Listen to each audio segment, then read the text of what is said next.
Hi hello నమస్తే welcome to విజయ మా ఊరు ఆడియో బుక్స్ ఛానల్. నేను విజయలక్ష్మిని.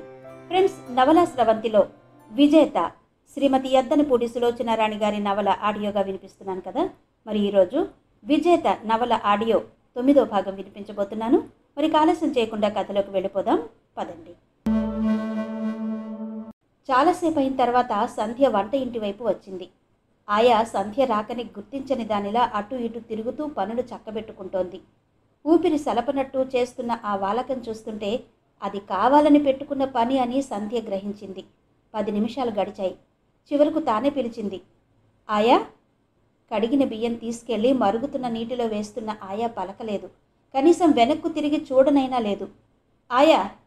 మరి కాస్త బిగ్గరగా పిలిచింది. నిదానంగా బియ్యం వేయటం పూర్తి చేసి గరిట కలియ తిప్పి మూత పెట్టి కొంగుతో చేతులు తుడుచుకుంటూ వెనక్కి తిరిగి ఏంటి అంది. ఆవిడ ఎంత సహజంగా ఉందామని ప్రయత్నిస్తున్నా మనసులో రేగిన కల్లోలం ముడతలు పడిన ముఖంలో తొంగి చూస్తూనే ఉంది. బలవంతాన తీరని వ్యధని దిగమింగడానికి ప్రయత్నిస్తున్నట్టుగా ఉన్న చిన్న చిన్న కళ్ళు కుదించుకుపోయి మరీ చింతాకులైనాయి. ఆయా, ఇది నిజమేనా? ఏది? వాడి సంగతి ఎందుకు చెప్పలేదు అని నన్నిప్పుడు నిలదీస్తున్నావు, అంతేనా? ఇన్ని సంవత్సరాల తర్వాత నీ ముందు నిలబడి జవాబు చెప్పాల్సి వస్తుందని నాకు జోస్యం తెలియలేదు. మీ నాన్నగారు చెప్పవద్దన్నారు, చెప్పలేదు. ఆయన ఒకసారి ఆజ్ఞాపించడం జరిగితే అది కల్లో కూడా ఉల్లంఘించకూడదు అన్న సంగతి నీకు కూడా తెలుసు అంది ఆయా. కానీ ఆయా, సంధ్య వాదనకి దిగబోతుంటే ఆయా మధ్యలోనే వారించేసింది. అయినా తనకెలా తెలుస్తుంది? పుల్లలా ఉన్న కాళ్ళు చేతులతో చూసేవాళ్ల ఒళ్ళు జలధరించేలా రక్తపు గుడ్డులా ఉన్న ఈ మాంసపు ముద్ద ఈ బంగారు బాబేనని నేనేం కలగన్నానా? అప్పట్లో నర్సులు వాళ్ళు ఆ ప్రాణి 1-2 రోజుల కంటే ఎక్కువ బ్రతకదని ఖచ్చితంగా చెప్పారు. అయినా అప్పుడు మా దృష్టి అంతా నీ ఆరోగ్యం మీదనే ఉంది అనేసి మళ్ళీ తన పని చూసుకోసాగింది. ఆయా ఎప్పుడూ ఇంత నిక్కచ్చిగా విసురుగా మాట్లాడడం చూడని సంధ్య తెల్లబోయి చూడసాగింది. మళ్ళీ నిశ్శబ్దం ఏర్పడింది. చివరికి సంధ్య మళ్ళీ తనే అడగలేక అడిగింది. ఆయా, పోనీ మాధవ్ నీకెప్పుడైనా? చెప్పలేదు. కనీసం బాబు ఎవరో అనుమానం కలిగేలా కూడా ప్రవర్తించలేదు. అతని సంగతి వదిలే, మగవాడు. ఏ, నువ్వు మాత్రం మాధవ్ ఎవరో చూచాయిగానైనా ఎప్పుడైనా మాటల మధ్య సూచనగానైనా తెలియచేసావా? చిన్నప్పటి నుంచి కన్న తల్లి కంటే ఎక్కువగా పెంచి పెద్ద చేశానే. నా ఆలోచనలు, నా జీవితం నీ చుట్టూ అల్లుకుని బ్రతుకుతున్నానే. ఈ ప్రపంచంలో అన్నిటికంటే నీ క్షేమం, నీ సుఖం ఒక్కరోజు ఒక్కసారైనా నీ బాధ ఏంటో నాకు చెప్పావా? ఎన్ని రాత్రిళ్ళు అర్ధరాత్రి వేళ పక్కనున్న నాకు ఎక్కడ మెలకు వస్తుందోనని బోర్లా పడుకుని దిండులో ముఖం దాచుకుని పక్కలు అదిరిపోయేట్టు నువ్వు వెక్కి వెక్కి ఏడవడం నేను చూడలేదు. ఎన్నిసార్లు నన్ను మభ్యపరచడానికి ఏదో పుస్తకం చదివే నెపంతో మారుమూల పోయి కూర్చుని శూన్యంగా చూస్తూ అశాంతిగా నిర్జీవంగా కూర్చుని గంటలు గడపడం నేను గ్రహించలేదా? అయినా నేనేం చేయగలను? చూస్తూ ఊరుకోలేక, నిన్ను పెద్దరికంతో ఆజ్ఞాపించలేక నేనెంత క్షోభకి గురయ్యానో అవుతున్నానో నీకెలా తెలుస్తుంది? నేనసలు నీ కంటికి సాటి మనిషిగా కనిపిస్తేగా, మాట మంచి లేకుండా పని పాట చేసుకుపోయే ఒక మరగా తప్పితే అంది ఆయా. ఆయా. బొమ్మలా నిలబడి కళ్ళప్పగించి చూస్తున్న సంధ్య హఠాత్తుగా అరిచింది. సంధ్య వైపు వీపు పెట్టి నిలబడిన ఆయా ఆ కేకని లక్ష్య పెట్టలేదు. చీరచెంగుతో కళ్ళు గట్టిగా ఒత్తుకుంటూ, నువ్వు వర్షంలో తడిసినప్పుడు వచ్చిన జ్వరంలో నీ మాటల ధోరణి నేను వాసు ఎక్కడ వింటామోనని మమ్మల్ని దూరంగా పెట్టి అహర్నిశలు ఆయనే ఉండాలని ప్రయత్నించడం, ఆయన నీడను చూసినా నువ్వు అసహ్యించుకుని ద్వేషించడం, ఇదంతా చూస్తే నాకప్పుడే అనుమానం వచ్చింది. నా చూపుల్లో సందేహం ఆయన పసిగట్టాడు. అయినా ఒక్క మాట మాట్లాడలేదు, నన్ను మాట్లాడనివ్వలేదు. సంధ్య ఊపిరి బిగబట్టి వింటోంది. బాబు ఎవరో అప్పుడు నాకు తెలియకపోయినా అతని తల్లికి మాధవ్ జీవితంలో అంతగా స్థానం లేదని, అతని ధ్యాసంతా నీ మీదనే ఉందని, నువ్వే అందరికంటే ఆయనకి ఎక్కువని గ్రహించడం ప్రారంభించిన తర్వాత అతన్ని అలా కర్కశంగా తిరస్కరించవద్దని నిన్ను ఎన్నోసార్లు హెచ్చరించాలనిపించింది. కానీ నాలుక చివరిదాకా వచ్చిన మాటలు పెదవులు దాటే ధైర్యం లేకపోయింది. ఎందుకని? నువ్వెంత చనువిచ్చినా, ఎంత ఆప్యాయంగా చూసినా అప్పుడప్పుడు యజమానిని అనే స్వభావం మాటల్లోనో చేతల్లోనో ప్రదర్శిస్తూ ఉంటావు. అందుకే సాహసించలేకపోయాను అంది ఆయా. ఆయా. సంధ్య పిలవలేక పిలిచింది. ఎప్పటికైనా నీ అంతట నువ్వే ఆయన్ని గుర్తిస్తావని, మీ ఇద్దరి జీవితాలు కలుసుకుని ఒక కుటుంబంగా బ్రతుకుతుంటే మిమ్మల్ని చూసుకుంటూ మీ నీడలో బ్రతుకుతూ బాబుని పెంచుతూ నా చివరి దినాలైనా నిశ్చింతగా వెళ్ళదీసుకోవచ్చని ఏవేవో అనుకునేదాన్ని. అది కూడా ఈ మధ్య అడియాస అని తేలిపోయింది. బాబు నీకు పుట్టిన బిడ్డేనని సిస్టర్ చెబుతుంటే నీ సంగతేమో కానీ మా మతి ముందే పోయింది. ఆనందం, ఆశ్చర్యం ఇంకా ఎన్నెన్నో అనిపిస్తున్నాయి. నేను ఇంకా అది నిజమేనని నమ్మలేకపోతున్నాను.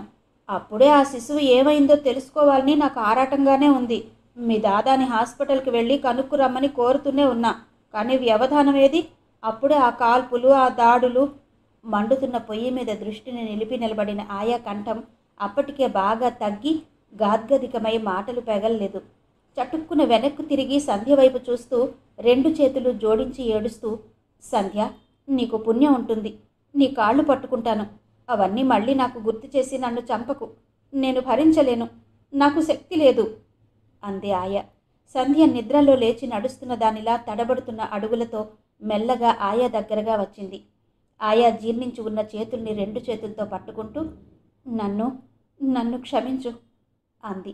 వద్దులే, అంతలేసి మాటలనకు. సంధ్య చేతుల్ని విడిపించుకుని కళ్ళు తుడుచుకుంటూ అంది ఆయా. పాలిపోయిన ముఖంతో ఆయా చేతిని గట్టిగా తన 2 చేతుల మధ్య పట్టుకుని అంది సంధ్య. నేను పాషాణంలా ఎందుకు మారిపోయానో నీకు తప్ప ఇంకెవ్వరికీ తెలియదు ఆయా. నేను నిజంగా స్వార్థపర్రాలనే. ఆ బాధలో, ఆ వ్యధలో నా కోసం బాధపడుతున్న ఒక జీవి మోగగా నా వెంట ఉందని గ్రహించలేని గుడ్డిదాన్నయ్యాను. అది నా పొరపాటే. నా మూర్ఖత్వాన్ని మన్నించు. నా ఆవేదన ఏదీ నీకు చెప్పకపోవడానికి కారణం నువ్వు పరాయి వ్యక్తివి, పని మనిషివన్న నీచభావం కానే కాదు. ఇప్పటికే నా గొడవలతో మా ఇద్దరి భారంతో నీ మెడలు కృంగదీస్తున్నాము. వాసు, నేను నీ మెడకు గుదిబండలుగా లేకపోతే ఈ ఇంటి పనికి ఇంకెక్కడైనా నీ తనువు హాయిగా సుఖంగా వెళ్ళిపోయేది. కన్న తల్లి ఎలాంటిదో నాకు తెలియదు. ఒకవేళ ఉన్నా నువ్విచ్చిన ఆప్యాయత కంటే ఎక్కువ ఇచ్చేది కాదు. ఆ సంగతి నాకు తెలుసు. మా కోసం ఎంత చేస్తున్నా నీకు ఈ వృద్ధాప్యంలో కాస్త సుఖాన్ని కలిగించే ఏ పని చెయ్యలేకపోతున్నానే అని నేను పడిన బాధ అంతకంటే ఇంకేం కాదు. నిర్లక్ష్యం అసలే కాదు. నన్ను నమ్ము అంది సంధ్య. సంధ్య? ఆయా చప్పున సంధ్యని దగ్గరకు లాక్కుని అక్కుని చేర్చుకుంది. సంధ్యకి ఏడుపు ముంచుకొచ్చేసింది.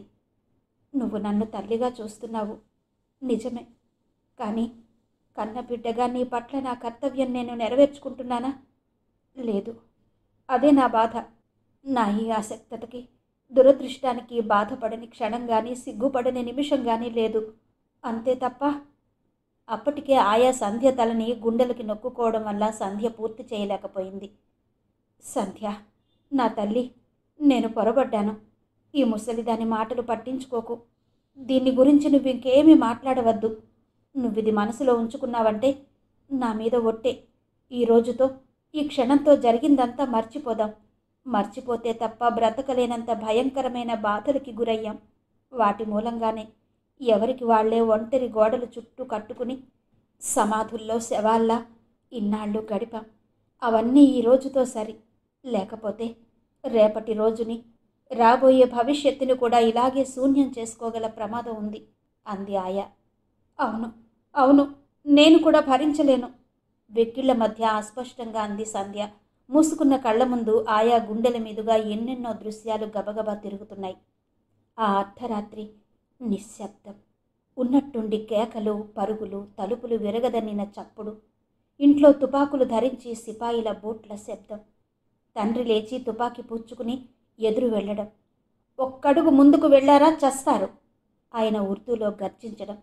ఆ గర్జన శాంతం ముగియకముందే తుపాకులు మోగిన శబ్దం. ఉన్నట్టుండి కెవ్వుమన్న కేక. ఆ కేక వేసింది ఎవరో తెలుసుకోలేకుండా చేసే పొగ. తేలిపోయేసరికి ఛాతీ మీద దెబ్బ తగిలిన చోట 2 చేతులతో పట్టుకుని బంతిలా తొర్లిపోతున్న తండ్రి. తనలా చూస్తుండగానే ఆయన కనుగుడ్లు 2-3 సార్లు తిరిగి మరుక్షణంలోనే నిర్జీవమైపోవడం. కెవ్వుమని అరవబోతే ఆయా చప్పున నోరు మూసి పక్కకు లాగడం. తన నోరు గట్టిగా 2 చేతులతో మూసుకుని బిగ్గరగా వచ్చిన ఏడుపుని నిగ్రహించుకోవడానికి ప్రయత్నిస్తుండగా ఇంతలో గదిలోకి దాదా పరిగెత్తుకొచ్చి ఆయాతో, పిల్లల్ని తీసుకుని తోటలోకి పారిపో, ఉత్తరం వైపు పొండి, నేను వాళ్ళు రాకుండా చూస్తాను అని మెరుపులా మళ్ళీ బయటకు పరిగెత్తడం. ఆయా తను వాసు ప్రాణాలు అరచేతుల్లో పెట్టుకుని చీకట్లో తోటలో చెట్లకి అడ్డం పడి పరిగెత్తడం. చివరికి ఉత్తరంగా ప్రహారీ గోడని చేరుకుని ఎలాగో కష్టపడి దాని మీద ఎక్కి అవతలికి జారుతుంటే చులాగ్గా దూకాలని ప్రయత్నించిన వాసు ఆ భయంలో ఆ కంగారులో కాలు పట్టు తప్పి దభీలుమని నేల మీద కుప్పలా కూలబడిపోవడం. ఆ వెంటనే లేవబోయి అమ్మో అని క్రిందికి ఒరిగిపోవడం. ఆయా తను వాడి నోరు మూసి ఇద్దరూ చెరో రెక్క పట్టుకుని వాడు బాధతో విలవిలలాడుతూ నన్ను పట్టుకోవద్దు, నా ప్రాణం పోతోంది అని గిలగిలా తన్నుకుంటున్నా లక్ష్య పెట్టకుండా చీకటిలో ఉన్న ప్రదేశంలో ఇప్పుడో మరి కాసేపట్లోన మీద పడి కబళించబోయే మృత్యువు కోసం ఎదురు చూస్తూ భయంతో గోడకి బల్లుల్లా అంటుకుపోయి చెమటలు కక్కుతూ నిలబడడానికి ఇంతలో అంత దురదృష్టంలోనూ అదృష్ట దేవత ఆప్యాయంగా చిరునవ్వు నవ్వింది అన్నట్టుగా ఆయాకి తెలిసిన సిపాయి ఒకడు అటువైపు రావడం, అతను గుర్తుపట్టి ఎలాగో అతి ప్రయాస మీద ప్రాణాలకి తెగించి తమకి సాయం చేసి సురక్షితమైన ప్రదేశానికి చేర్చడం. ఆ తెల్లవారుజామున అతనే మళ్ళీ వచ్చి దాదా కూడా చనిపోయాడని చెప్పడం. ఆయా ఒక్కసారి బావురుమంటుంటే తను దగ్గరకు తీసుకుని ఆవిడని సముదాయించడం. ఇంకా ఎన్నెన్నో. సంధ్య అంత ఏడుపులోనూ తల గట్టిగా అటు ఇటు తిప్పుతూ వద్దు వద్దు, నేను భరించలేను, నాకు కూడా పిచ్చెక్కేట్టుగా ఉంది అంది. చాలా రోజుల తర్వాత అలా పసిపిల్లలా వచ్చి తనని పెనవేసుకున్న సంధ్యను చూడగానే క్రమేపీ ఆయా హృదయంలో అశాంతి తొలగి కళ్లలో ఆనందాశ్రువులు నిండుకోసాగాయి. ఆ రాత్రి సంధ్య బాబుని తాకాలన్నా వాడి వైపు చూడాలన్నా భయపడింది. ఎంత వద్దనుకున్నా మళ్ళీ దృష్టి వెళ్ళి వాడి మీదనే నిలుస్తోంది. మాటిమాటికి నిలవగానే ఏదో వింతగా ఆసక్తిగా భయం భయంగా ఉండే అనుభూతి కలుగుతోంది. అసలు ఈ సృష్టిలో మనిషి పుట్టుకే మహాచిత్రం. అందులో బాబు జన్మ వృత్తాంతం మరీ విచిత్రంగా ఉంది. బాబు తనవాడని తెలిసిన తర్వాత మాధవ్ ఎందుకో వేరుగా అనిపించడం లేదు. అతను మళ్ళా తన జీవితంలోకి రాకపోతే బాబుని ఇలా కళ్ళారా చూసుకునే భాగ్యం తనకి కలిగేదా? అసలు ఇన్నాళ్ళు బాబు ఎవరో తనకెందుకు తెలియచేయలేదు? లేక అతను తెలియచేసే అవకాశమే తనివ్వలేదా? అప్పుడప్పుడు అతను బాబునెత్తుకుని గుండెలకు హత్తుకుంటే ఆ దృశ్యం చూడగానే తనలో ఈర్ష్య భగ్గుమని ఆకాశం ఎత్తున ఎలా లేచేది? బాబు తల్లిని అతను అధికంగా ప్రేమించేవాడని, ఆ అనురాగానికి చిహ్నం కాబట్టే వాడంత అపురూపమని ఏవేవో అనుకుంది. ఆ ఆలోచనలే ఒకవేళ నిజమైతే ఆ వ్యక్తి ఎవరు? ఇది గుర్తుకు రాగానే సంధ్య ఎలాగో అయిపోతోంది. మనసులో అంత అభిమానం ఉంచుకున్న మాట ఒక్కనాడు కూడా ఒక్కసారి కూడా బయటపడలేదే. అప్పుడప్పుడు అతను చూపిన చనువు చూసి అది అధికారమని భయపడి అసహ్యించుకుంది. అసహ్యం బయట పెట్టడంలో ఏమాత్రం జంకు చూపించలేదు. అతనికి అంత ఓర్పు ఎలా వచ్చింది? ఎందుకొచ్చింది? ఇంత బాధని మూగగా అనుభవించాల్సిన అవసరమేముంది? నిజాన్ని నిర్మోహమాటంగా చెప్పేసి అవును కాదు అని తేల్చుకోవచ్చుగా. లేక బాబును కూడా ద్వేషిస్తానని భయపడ్డా? బాబు ఎవరో తెలియకముందు కొద్దిగా ద్వేషించిన మాట నిజమే. అది పూర్తిగా బాబు మీద కూడా కాదు. వాడంటే అతనికి అంత అపురూపం. వాడికేదైనా బాధ కలిగితే అతని మనసు ఎలా విలవిల్లాడుతుందో చూడాలనిపించి బాబుకి ఏదైనా ఆపద రావాలని తను కోరుకున్న మాట కూడా నిజమే. 1-2 సార్లు తనే బాబుకి అపకారం చేసి దాని ద్వారా మాధవ్ చిత్రహింసకు గురవుతుంటే ప్రతీకారం తీర్చుకోవాలని గట్టిగా అనుకున్న క్షణాలు కూడా ఉన్నాయి. కానీ ఎప్పటికప్పుడు బాబు ముఖంలోకి చూడగానే నిష్కల్మషమైన వాడి మాటలు, దేవుడిని గుర్తుకు తెచ్చే ఆ అమాయకత్వం మించిన పసితనపు చిరునవ్వు తనెంత దారుణంగా ఆలోచిస్తుందో గుర్తుకు తెచ్చి మరుక్షణం సిగ్గుతో చితికిపోయేలా చేసేవి. అప్పుడెప్పుడన్నా తన ఈర్ష్యకి అసూయకి లొంగిపోయినట్టయితే ఏమయ్యేది? తర్వాత బాబు తన వాడని తెలిస్తే నిజమైన శిక్ష ఎవరు పొందేవారు? సంధ్య శరీరం జలధరించింది. ఇన్ని రోజులు బాబెవరో చెప్పకుండా దాచినందుకు మాధవ్ మీద కోపం వచ్చింది కూడా. తీక్షణమైన సూర్యకాంతి సోకగానే దట్టంగా పట్టిన మంచు కరిగిపోయే ప్రకృతి రూపురేఖలు సుస్పష్టంగా కనిపించినట్టు మాధవ్ పట్ల ద్వేషం అంతరించగానే అతని వ్యక్తిత్వం, విశాల హృదయం, మంచితనం బాగా అర్థం కాసాగాయి. ఒక్కసారి వెనక్కి తిరిగి చూసుకుంటే అతను చేసిన ప్రతి పని వెనక ఒక అర్థం, పలికిన ప్రతి మాట వెనక కొంత బాధ, బలవంతంగా తెచ్చిపెట్టుకున్న సహనం కనిపిస్తున్నాయి. బాబెవరో తెలిసిన తర్వాత ఎలాంటి భావం లేకుండా నిర్లిప్తంగా ఉండడానికి ఎలా సాధ్యం? మారిన మనిషిని అర్థమయ్యేలా చెప్పడానికి మాటలెలా దొరుకుతాయి? సంధ్య మాధవ్ రాక కోసం 1000 కళ్లతో ఎదురు చూడసాగింది. సిస్టరున్న 2 వారాలు ఇట్టే గడిచిపోయాయి. ఆవిడ బాబుని, సంధ్యని వదిలి వెళ్ళలేక వెళ్ళింది. మాధవ్ రాగానే తనకు తెలియజేయమని, అతన్ని తాను చాలా అడగాలని అనుకుంటున్నానని చెప్పింది. ఇక నుంచి ప్రతి వేసవిలో ఇక్కడికొచ్చి వారం 10 రోజులు ఉండి వెళ్ళమని ఆయా మరీ చెప్పింది.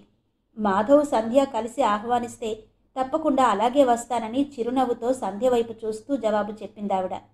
సిస్టర్ వెళ్ళిపోయి కూడా 10 రోజులు కావస్తోంది. మాధవ్ జాడా జవాబు లేదు.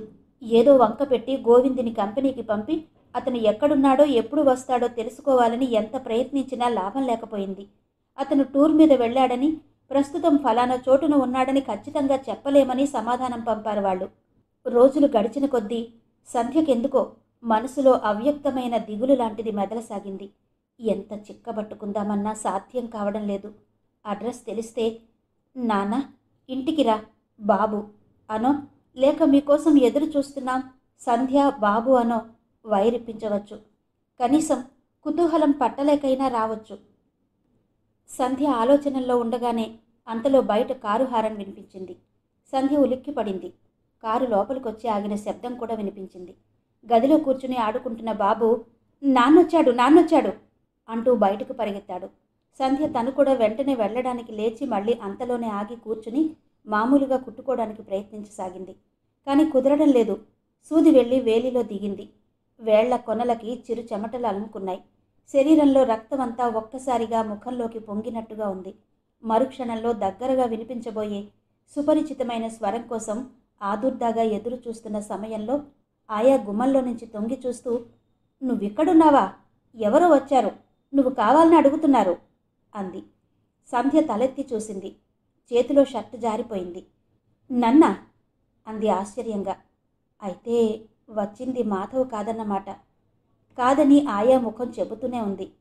అబ్బా, నిరాశ ఇంత పదునుగా ఉంటుందని కానీ, అది ఇంత నిర్లక్ష్యంగా చీలుస్తుందని కానీ సంధ్యకింతవరకు తెలియదు.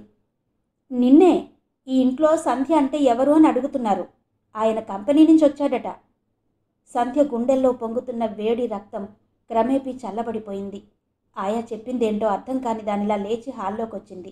సంధ్య రాగానే అక్కడ నిలబడి ఉన్న 3 మగవాళ్ళు ఒకేసారి నమస్కారం చేశారు. సంధ్య ప్రతి నమస్కారం చేసింది. వాళ్లలో పంచే లాల్చీతో, కళ్లద్దాలతో పొట్టిగా ఉన్నాయన ఒక అడుగు ముందుకు వేసి, నా పేరు శ్యామసుందరం, నేను మీ కంపెనీకి లీగల్ అడ్వైజర్ని అన్నాడు. సంధ్య ఆయన చెప్పేదేంటో బొత్తిగా అర్థం కాని దానిలా చూస్తోంది. వీళ్ళిద్దరూ మీ భాగస్వాములు. మిగతా 2 పరిచయం చేశాడాయన. కూర్చోండి అంది సంధ్య. మీరు కూడా కూర్చోండి అన్నాడు లాయర్ శ్యామసుందరం. సంధ్య కూర్చోలేదు. కుర్చీ వెనకాలగా నిలబడింది. వాళ్ళు 3 కూర్చున్నారు. భాగస్వాముల్లో ఒక ఆయన గుమ్మానికున్న పరదాలవి పరిశీలిస్తున్నాడు. రెండో ఆయన చూపులు నేలకి కరుచుకున్నాయి. వీళ్ళకిక్కడేం పని? ఎందుకొచ్చినట్టు? మీ కంపెనీ భాగస్వాములు అంటారేంటి?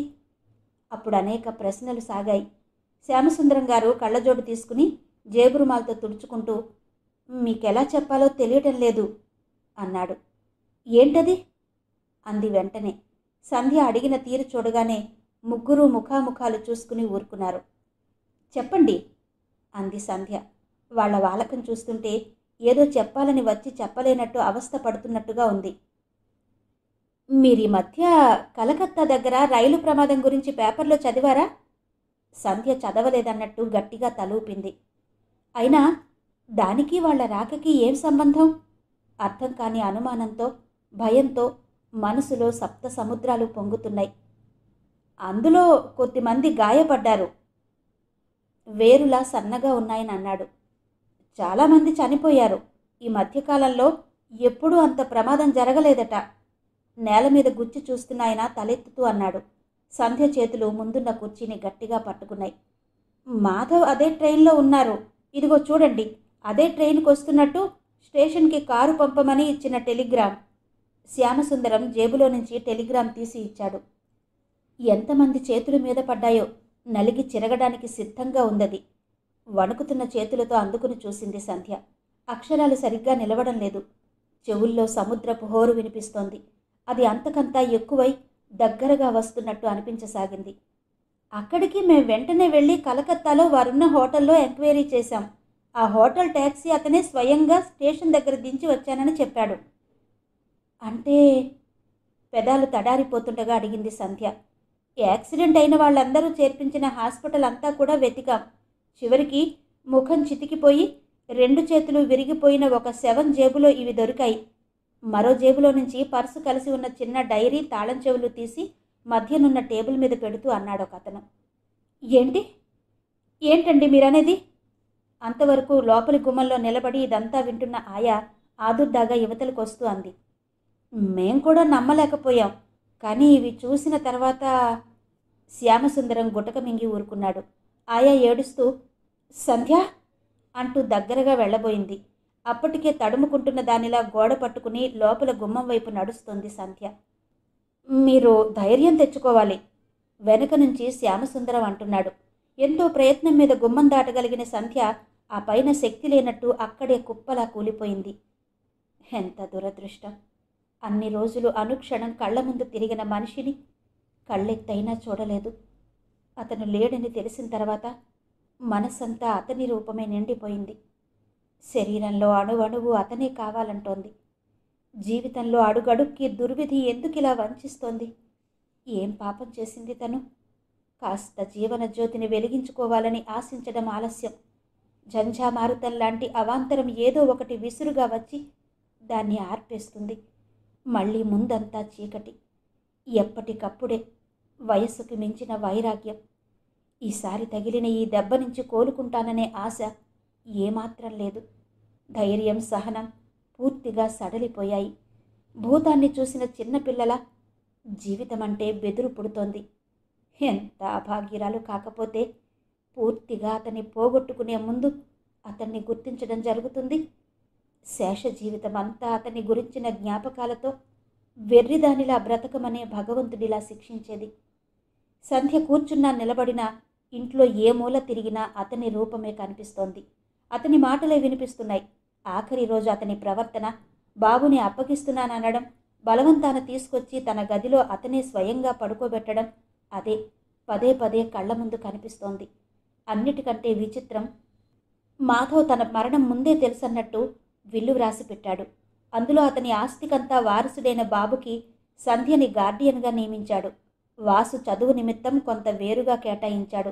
తన అనంతరం వాసు బాబుని స్వంత తమ్మునిలా చూడాలని, పెరిగి పెద్దయిన తర్వాత ఏ విషయంలోనూ తను లేని లోటు రానివ్వకుండా కన్న తండ్రిలా చూడాలని ప్రత్యేకంగా కోరాడు. సంధ్యని బాబుకి గార్డియన్గా నియమించడం కంటే సంధ్య గురించి ఇంకేమీ లేదు. తన కర్మకాండల పేరుతో డబ్బు దుబారా చేయకూడదని, రామ్ గోపాలరావు గారి హాస్పిటల్కి తన పేరు మీద కొంత డబ్బు విరాళం మాత్రం ఇవ్వాలని సూచించాడు. తను బ్రతికున్నంతకాలం బాబు సంరక్షణ చూడవలసిందిగా ఆయాని కోరాడు. ప్రతిఫలంగా ఆయాకి తిండి, బట్ట బాబు డబ్బులో నుంచి ఖర్చు పెట్టడమే కాకుండా ఆయా పేరు మీదుగా విడిగా 1000 రూపాయలు కేటాయించాడు. వాసు బాబుని కౌగలించుకుని ఒకటే ఏడుపు. చదువు మానేస్తానని కూర్చున్నాడు. అక్క తమ్ముడు ఇద్దరూ వాదించుకున్నారు.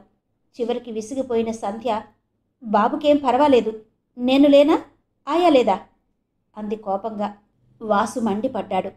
ఉన్నావులే మహా, నువ్వసలు బాబును ముట్టుకోవడానికి కూడా వీల్లేదు. బ్రతికినంతకాలం ఆయన్ని రాక్షసిలా కాల్చుకు తిన్నావు. అంత సాయం చేస్తే ఒక చల్లని మాట మాట్లాడలేదు. కృతజ్ఞురాలివి. నీ పెంపకంలో బాబుని వదిలేస్తే ఆయన ఆత్మకి శాంతి కూడా ఉండదు. సంధ్యకి ఏడుపుతో పాటు నవ్వు కూడా వచ్చింది. అంతేరా వాసు, నన్ననడానికి నీకింకే మాటలు దొరకలేదా అంది. వాసు మాట్లాడలేదు. విసురుగా తల తిప్పుకుని ఊరుకున్నాడు. నువ్వు చదువుకోవడమే ఆయన ఉద్దేశం అని సంధ్య మరీ మరీ నొక్కి చెప్పడం వల్ల చివరికి వాసు ఎలాగో సగం అయిష్టంగానే స్కూలుకు వెళ్ళడానికి ఒప్పుకున్నాడు. వెళ్లే ముందు బాబు విషయం ఆయాతో 100 సార్లు హెచ్చరించి మరీ వెళ్ళాడు. ధైర్యంగా ఉండడానికి గాను సంధ్య కోరిక మీద గోవింద్ కుటుంబంతో సహా వచ్చి ఇంట్లోనే ఉంటున్నాడు. సంధ్య తన కోసం కట్టించుకున్న ఇల్లు హాస్పిటల్ పెట్టడానికి గవర్నమెంట్కి ఇచ్చేసింది. ఆయాకి ఒంట్లో కూడా అంత బాగుండడం లేదు. వార్ధక్యం బాగా వచ్చేసింది. మనిషికి రాత్రిపూట చూపు సరిగ్గా తెలియటం లేదు. మాటిమాటికి ఏదో కారణం కల్పించుకుని ఏడుస్తూ ఇంకా నేనెందుకు బతుకున్నానురా భగవంతుడా? ఇంకా నేనేం చూడాలి? ఈ గుక్కెడు ప్రాణం గుటుక్కు మనడానికి ఇంకా ఎంతకాలం? ఎన్నాళ్ళు నాకీ నరకయాతన అని తరచుగా అనసాగింది. సంధ్య ఒక్కదానికే ఏడుపు రావడం లేదు. ఆయా, వాసు మాధవ్ కోసం దుఃఖిస్తున్నారంటే వాళ్ళకి ఆ అధికారం ఉంది. అతనికి వాళ్ళకి మధ్య ఒక ఆత్మీయత అనే బంధం ఉంది. తనకేముంది? ఏ అర్హతతో తను అతని లేని లోటు చూసి బాధపడుతుంది? సంధ్య లోపలే కుమిలిపోసాగింది. ఈ మధ్యలో ఈ గందరగోళంతో, ఈ కంపెనీ వ్యవహారాలతో, ఈ లావాదేవీలతో లాయర్ శ్యామసుందరం చీటికి మాటికి వస్తూ పోతూ ఉండడం వల్ల చనువయ్యారు. ఆయన సంధ్య అడగకుండానే చాలా సహాయం చేశారు. ప్రతిఫలం ఇవ్వబోతే కూడా పుచ్చుకోలేదు. ఇది నా ధర్మం. ఆయన నాకెలాంటి పరిస్థితుల్లో సహాయం చేశారో మీకు తెలీదు అన్నాడు. సంధ్య కుతూహలంగా అప్పుడప్పుడు యథాలాపంగా అడిగినట్టు అడిగి అసలు సంగతి రాబట్టింది. మొదట్నుంచి ఆయన ప్రాక్టీసు అంతంత మాత్రంగా ఉండేదట. 8 పెళ్లిళ్ళు కావలసిన చెల్లెళ్ళు, చదువుకుంటున్న తమ్ముళ్ళు, ఇది ఆయన సంసారం. పైసా సంపాదన లేదు. ఎప్పుడు చూసినా ఇంట్లో దరిద్ర దేవత తాండవం చేస్తూనే ఉంది.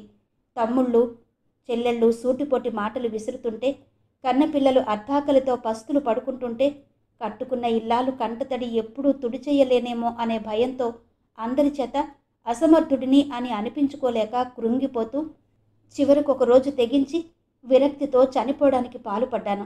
అదే సమయంలో ఇంకో 10 నిమిషాల్లో జీవితం అంతమ చేసుకోబోయే తుది ఘడియల్లో ఒక స్నేహితుడు ఆదరాబాదరా పరిగెత్తుకుంటూ వచ్చి అర్జెంటుగా వెళ్ళమని మాధవ్ దగ్గరకు తీసుకెళ్లాడు. వ్యాపార రీత్యా చిన్న లిటిగేషన్ అది.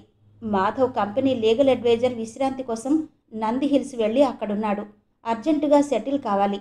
మాధవ్ ఫైల్ శ్యామసుందరానికి ఇచ్చాడు. అది మొదలు ఆ తర్వాత మాధవ్ ద్వారానే ఒకళ్ళిద్దరు బాగా డబ్బు పలుకుబడి గల వ్యాపారస్తులు క్లయింట్స్గా దొరికారు. దాంతో అతని దశ తిరిగింది. 1-2 క్లిష్టమైన కేసుల్లో అతను గెలిచాడు. దాంతో బాగా పేరొచ్చింది. క్లయింట్స్ కూడా పెరిగారు. ఈ మధ్యే మాధవ్ కంపెనీ లీగల్ అడ్వైజర్ చనిపోవడంతో ఆ పని కూడా ఆయనకే వచ్చింది. మొత్తానికి మాధవ్ పరిచయం ఆయన జీవితంలో ఓ పెద్ద మలుపు. ఆ మలుపు తిరిగిన తర్వాత అతనికి అసలు తాను ఎందుకు చనిపోవాల్సి వచ్చిందో కూడా సరిగ్గా ఆలోచించే తీరుబడి లేకుండా పోయింది. అది ఆయన కథ. ఈ రకంగా మాధవ్ని గురించిన కబుర్లు వినడం ఈ మధ్య సంధ్యకి బాగా అలవాటైపోయింది. అందులోనే శాంతి లభించసాగింది. ఆ రోజు బాబు నిద్రపోయాడు. ఆయా కూడా పడుకుంది. శీతాకాలం బాగా చలివేస్తుండడం వల్ల ఎక్కువ పొద్దుపోకపోయినా అప్పుడే ఊరంతా మాటుమణిగింది. సంధ్య పుస్తకం ఒకటి ఒళ్ళో పెట్టుకుని 2 చేతులు గడ్డం కింద ఆనించుకుని శూన్యంలోకి చూస్తూ ఉంది. కొన్ని రాత్రుల నుంచి కళ్ళు నిద్ర అనేది ఎలా ఉంటుంది అన్నది మర్చిపోయాయి. గంటల తరబడి అలా శూన్యంలోకి చూస్తూ కూర్చోవాలనిపిస్తోంది. శూన్యం కాక తనకు మిగిలిందేంటి? ఇలాగే ఎన్నో రాత్రులు గడుస్తాయి. ఈ ఇంట్లోనే తన జీవితం తెల్లవారుతుంది అనడానికి సందేహం లేదు. బాబు పెరిగి పెద్దవాడవుతాడు. అప్పటికి ఈ లోపునే వాసు పిల్లల తండ్రి కూడా అవుతాడు. వాళ్ల మధ్య అశాంతితో అలమటిస్తున్న హృదయానికి బలవంతంగా శాంతంగా ఉండమని నేర్పుతూ మానసికమైన వ్యధ వల్ల త్వరగా వార్ధక్యం పొందిన తను రోజులు లెక్క పెట్టుకుంటూ జీవితం వెళ్ళదీసుకోవాలి. అదే తన భవిష్యత్తు. అంతకంటే ఇంకేముంటుంది? అబ్బా, ఎంత భయంకరం! భవిష్యత్తు ఏంటో ముందే తెలుసుకోవడంలో ఎంత బాధ, ఎంత నరకం! దుర్భరప్రాయమైన ఈ జీవితం కోసం ఎందుకింత వెతుకులాటలు? దేనికోసం ఇన్ని రాగద్వేషాలు? ఉన్నన్నాళ్ళు మనం సుఖించి మన చుట్టూ ఉన్నవాళ్లను సుఖపెడదామని ఎందుకనుకోరు? ద్వేషం, మోసం, ప్రతీకారం, వంచన, అనుమానం ఇవి లేందే మనిషి మనుగడ పరిపూర్ణత్వం చెందదా? పరధ్యాసగా ఆలోచిస్తున్న సంధ్య వాకిట్లో కారు చప్పుడు వినిపించడంతో ఉలిక్కిపడింది. చెవులు శ్రద్ధగా ఆలకించాయి. సందేహం లేదు, తను భ్రమపడ్డానేమో అన్నట్టు అది కూడా ఒక ఊహ కాదు. నిజంగానే కారు శబ్దం వినిపిస్తోంది. సంధ్య లేచి గోవిందు అని పిలుస్తూ వరండాలోకి వచ్చేసరికి కారు ఇంటి ముందుకొచ్చి ఆగింది. లాయర్ శ్యామసుందరం గారి కారది. ఇంత అర్ధరాత్రి వేళ ఆయనకు ఇక్కడేం పని? చెడుని శంకించబోతూ సంధ్య గోవిందు అని మరోసారి బిగ్గరగా పిలవబోయింది. పెదవులు తెరుచుకున్నాయి, కానీ శబ్దం రానేలేదు. కారులోంచి దిగుతున్నది పొట్టిగా లావుగా ఉండే శ్యామసుందరం కాదు, ఎవరో పొడుగ్గా ఉన్నారు. అక్కడ చెట్ల నీడలు దట్టంగా పడడం వల్ల మనిషి ఆకృతి తెలియడం లేదు. మసక మసకగా ఉన్న వెన్నెల వెలుగులో కారులో నుంచి దిగిన వ్యక్తి డ్రైవర్కి ఏదో చెప్పి తల వంచుకుని మెల్లగా మెట్లెక్కి పైకొస్తున్నాడు. కొద్దిపాటి వెన్నెల వెలుగు అతని మీద పడగానే క్రమంగా ఆకారం గుర్తుపట్టిన సంధ్యలో వణుకు ప్రారంభమైంది. విజేత శ్రీమతి యద్దనపూడి సులోచనారాణి గారి నవల ఆడియో 9వ భాగం విన్నారు కదా. మిగిలిన కథ తర్వాతి భాగంలో వినిపిస్తాను. అంతవరకు సెలవు. నమస్తే.